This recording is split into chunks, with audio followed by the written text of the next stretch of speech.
എല്ലാ വിദ്യാർത്ഥികൾക്കും പുതിയൊരു വീഡിയോയിലേക്ക് സ്വാഗതം. ഈ വർഷത്തെ കീം 2026 ബി ഫാം അല്ലെങ്കിൽ ഫാർമസി കോഴ്സുകളിലേക്കുള്ള പ്രവേശനത്തിൻ്റെ ഭാഗമായിട്ടുള്ള തേർഡ് അലോട്ട്മെൻറ്റിന് മുന്നോടിയായിട്ടുള്ള പ്രൊഫഷണൽ അലോട്ട്മെൻറ്റ് റിസൾട്ട് നാളെ പ്രസിദ്ധീകരിക്കും. അപ്പോൾ വിദ്യാർത്ഥികൾക്ക് ce.kerala.gov.in/scheme 2026/ എന്നുള്ള പേജിലൂടെ വിദ്യാർത്ഥികൾക്ക് നിങ്ങളുടെ ഈ ഒരു ബി ഫാം അല്ലെങ്കിൽ ഫാർമസി കോഴ്സുകളിലേക്കുള്ള ഈ ഒരു തേർഡ് അലോട്ട്മെൻറ്റിന് മുന്നോടിയായിട്ടുള്ള പ്രൊഫഷണൽ അലോട്ട്മെൻറ്റ്, അതായത് താൽക്കാലിക അലോട്ട്മെൻറ്റ് റിസൾട്ട് വിദ്യാർത്ഥികൾക്ക് പരിശോധിക്കാൻ സാധിക്കുന്നതായിരിക്കും. അപ്പോൾ വിദ്യാർത്ഥികൾക്ക് നാളെ വൈകുന്നേരത്തോടെ നിങ്ങളുടെ ഈ ഒരു ബി ഫാമിൻ്റെ പ്രൊഫഷണൽ അലോട്ട്മെൻറ്റ് റിസൾട്ട് പ്രസിദ്ധീകരിക്കും. പിന്നീട് 19-ാം തീയതിയാണ് വിദ്യാർത്ഥികളുടെ മെയിൻ അലോട്ട്മെൻറ്റ് പ്രസിദ്ധീകരിക്കുന്നത്.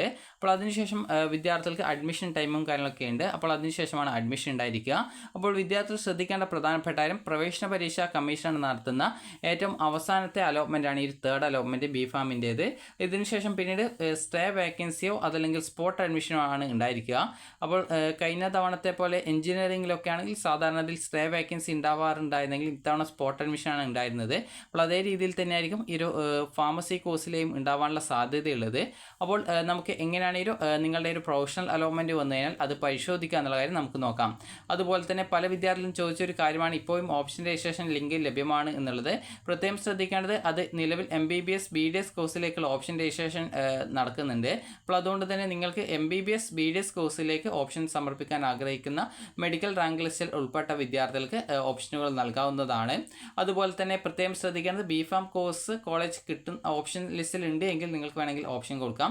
സാധാരണത്തിൽ ബി ഫാം കോഴ്സിൻ്റെ ആ ഒരു ഓപ്ഷൻ ഉണ്ടാവാനുള്ള സാധ്യത കുറവാണ്. അഥവാ ഉണ്ടെങ്കിൽ നിങ്ങൾക്ക് ഓപ്ഷൻ കൊടുത്ത് വേണമെങ്കിൽ സേവ് ചെയ്ത് കൊടുക്കാം. അതിന് പ്രത്യേകിച്ച് പ്രോബ്ലം ഇല്ല. അതുപോലെ തന്നെ വിദ്യാർത്ഥികൾക്ക് ഈ ഒരു നിങ്ങളുടെ പ്രൊഫഷണൽ അലോട്ട്മെൻറ്റ് വന്നതിൽ എങ്ങനെയാണ് അത് ചെക്ക് ചെയ്യുക എന്നുള്ള കാര്യം നോക്കാം. ce.kerala.gov.in/scheme 2026/ എന്നുള്ള പേജ് ഓപ്പൺ ചെയ്യുക. താഴോട്ടേക്ക് സ്ക്രോൾ ചെയ്യുക. അവിടെ നിങ്ങൾക്ക് അലോട്ട്മെൻറ്റ് ലിസ്റ്റ് എന്ന് കാണാൻ പറ്റും. അലോട്ട്മെൻറ്റ് ലിസ്റ്റിൽ ക്ലിക്ക് ചെയ്യുക. അതുപോലെ തന്നെ അതിനുശേഷം വിദ്യാർത്ഥികൾക്ക് ബി ഫാമിൻ്റെ തേർഡ് ഫേസ് അലോട്ട്മെൻറ്റ് വന്നതിൽ തേർഡ് ഫേസ് അലോട്ട്മെൻറ്റ് എന്നുള്ള ലിങ്ക് ഉണ്ടാകും. ഞാൻ ജസ്റ്റ് സെക്കൻഡ് ഫേസ് ലിങ്കിലാണ് ക്ലിക്ക് ചെയ്തത്. തേർഡ് ഫേസ് അലോട്ട്മെൻറ്റ് നാളെയാണ് വരിക. അതിനാൽ തന്നെ അതിൻ്റെ ആ ഒരു അലോട്ട്മെൻറ്റ് റിസൾട്ട് വരുന്ന സമയത്ത് നിങ്ങൾ ജസ്റ്റ് 4 ലിങ്കിൽ ക്ലിക്ക് ചെയ്താൽ മതി. ക്ലിക്ക് ചെയ്യുന്ന സമയത്ത് ഇത് പ്രൊഫഷണൽ അലോട്ട്മെൻറ്റ് ആയതുകൊണ്ട് ഇത് നിലവിലിപ്പോൾ ഞാൻ സെക്കൻഡ് ഫേസിൻ്റെ ആ ഒരു അലോട്ട്മെൻറ്റ് പേജാണ് ഓപ്പൺ ആക്കിയുള്ളത്. അപ്പോൾ നിങ്ങൾക്ക് തേർഡ് അലോട്ട്മെൻറ്റ് ആ ഒരു തേർഡ് അലോട്ട്മെൻറ്റിൻ്റെ പ്രൊഫഷണൽ അലോട്ട്മെൻറ്റ് വരുന്ന സമയത്ത് തേർഡ് ഫേസ് അലോട്ട്മെൻറ്റ് ലിസ്റ്റ് എന്ന് പറഞ്ഞിട്ട് ബ്രാക്കറ്റിൽ പ്രൊഫഷണൽ എന്ന് പറഞ്ഞിട്ടും ഉണ്ടായിരിക്കും. അതുപോലെ ഇതേപോലെ ലിസ്റ്റും ഉണ്ടായിരിക്കും. അപ്പോൾ ആ ലിസ്റ്റിൽ നിങ്ങളുടെ ആപ്ലിക്കേഷൻ നമ്പർ ഉണ്ടോ എന്ന് നിങ്ങൾ നോക്കിയാൽ മതിയാകും. അതുപോലെ തന്നെ പ്രത്യേകം ശ്രദ്ധിക്കേണ്ട കാര്യം എന്ന് പറയുന്നത്, ഇത് പ്രൊഫഷണൽ അലോട്ട്മെൻറ്റ് ആയതുകൊണ്ട് തന്നെ പ്രത്യേകിച്ച് അലോട്ട്മെൻറ്റ് കിട്ടിക്കഴിഞ്ഞാലും പ്രത്യേകിച്ച് അതിൽ അഡ്മിഷൻ ഒന്നും ഉണ്ടാവുന്നതല്ല. പ്രത്യേകം ശ്രദ്ധിക്കേണ്ട, ഈ ഒരു പ്രൊഫഷണൽ അലോട്ട്മെൻറ്റ് ലിസ്റ്റിൽ നിന്നും പ്രത്യേകിച്ച് ചേഞ്ചസ് ഒന്നും മെയിൻ അലോട്ട്മെൻറ്റ് വരുന്ന സമയത്ത് സാധാരണ അതിൽ ഉണ്ടാവാറില്ല. ചെറിയ ചെറിയ ചേഞ്ചസ് വല്ലതും ഉണ്ടെങ്കിൽ മാത്രമേ ഉണ്ടാവുള്ളൂ. പ്രത്യേകിച്ച് അങ്ങനെ ചേഞ്ചസ് ഒന്നും വരാറില്ല. അതിനാൽ തന്നെ സെക്കൻഡ് അലോട്ട്മെൻറ്റിന് ശേഷം പിന്നീട് പുതുതായിട്ട് ഓപ്ഷൻ സമർപ്പിക്കുകയും അതുപോലെ തന്നെ അഡ്മിഷൻ എടുക്കാത്തവർ പുതുതായിട്ട് ഓപ്ഷൻ സമർപ്പിക്കുകയും അതുപോലെ തന്നെ നേരത്തെ അലോട്ട്മെൻറ്റ് കിട്ടി അഡ്മിഷൻ നേടിയവർ കോളേജ് കോഴ്സ് മാറുന്നതിന് വേണ്ടി ഓപ്ഷൻ സമർപ്പിക്കുകയും ചെയ്ത വിദ്യാർത്ഥികളുണ്ടാകും. അതുപോലെ അലോട്ട്മെൻറ്റ് കിട്ടാത്തവർ പുതുതായിട്ട് ഓപ്ഷൻ സമർപ്പിക്കുകയും ചെയ്തിട്ടുണ്ടാകും. അപ്പോൾ അങ്ങനെയുള്ള വിദ്യാർത്ഥികളൊക്കെ ഉൾപ്പെടുത്തിക്കൊണ്ടാണ് ഈ തേർഡ് അലോട്ട്മെൻറ്റ് പ്രസിദ്ധീകരിക്കുക.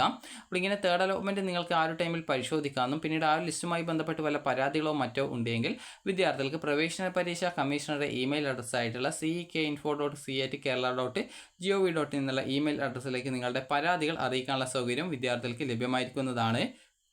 ഇങ്ങനെ വിദ്യാർത്ഥികളുടെ പരാതികളും കാര്യങ്ങളൊക്കെ പരിഹരിച്ച ശേഷം പിന്നീട് ഓഗസ്റ്റ് 19-ാം തീയതി വൈകുന്നേരത്തോടെ വിദ്യാർത്ഥികളുടെ മെയിൻ അലോട്ട്മെൻറ്റ് പ്രസിദ്ധീകരിക്കുന്നതും പിന്നീട് വിദ്യാർത്ഥികൾക്ക് അഡ്മിഷൻ എന്ന് പറയുന്നത് നമുക്ക് ഇതുമായി ബന്ധപ്പെട്ട ആ നോട്ടിഫിക്കേഷൻ നോക്കാം. അപ്പോൾ വിദ്യാർത്ഥികൾക്ക് ഒരു അഡ്മിഷൻ ഡേറ്റ് എന്ന് പറയുന്നത്, അപ്പോൾ വിദ്യാർത്ഥികൾക്കുള്ള അഡ്മിഷൻ എന്ന് പറയുന്നത് ഓഗസ്റ്റ് 20-ാം തീയതി മുതലാണ് വിദ്യാർത്ഥികൾക്കുള്ള അഡ്മിഷൻ ഉണ്ടായിരിക്കുക. അപ്പോൾ വിദ്യാർത്ഥികൾ ശ്രദ്ധിക്കേണ്ട പ്രധാനപ്പെട്ട കാര്യം ഇത്രമാത്രമേ ഉള്ളൂ. നിങ്ങൾക്ക് അലോട്ട്മെൻറ്റ് ലഭിക്കുകയാണെങ്കിൽ പുതുതായിട്ട് കിട്ടിയ കോളേജ് കോഴ്സുകളിലേക്ക് വിദ്യാർത്ഥികൾ ജോയിൻ ചെയ്യേണ്ടതായിട്ട് വരുന്നതായിരിക്കും. അതായത് നേരത്തെ ഫസ്റ്റ് സെക്കൻഡ് അലോട്ട്മെൻറ്റുകളിൽ അലോട്ട്മെൻറ്റ് കിട്ടിയ അഡ്മിഷൻ നേടിയവർക്ക് മറ്റൊരു ഓപ്ഷനിലേക്ക് ഇപ്പോൾ പുതുതായിട്ട് നിങ്ങൾ ഓപ്ഷൻ നൽകിയത് കാരണം മറ്റൊരു ഓപ്ഷനിലേക്ക് മാറ്റം കിട്ടുകയാണെങ്കിൽ പുതുതായിട്ട് കിട്ടുന്ന കോളേജ് കോഴ്സിലേക്ക് മാറേണ്ടതായിട്ട് വരും എന്നുള്ള കാര്യം കൃത്യമായി ശ്രദ്ധിക്കുക.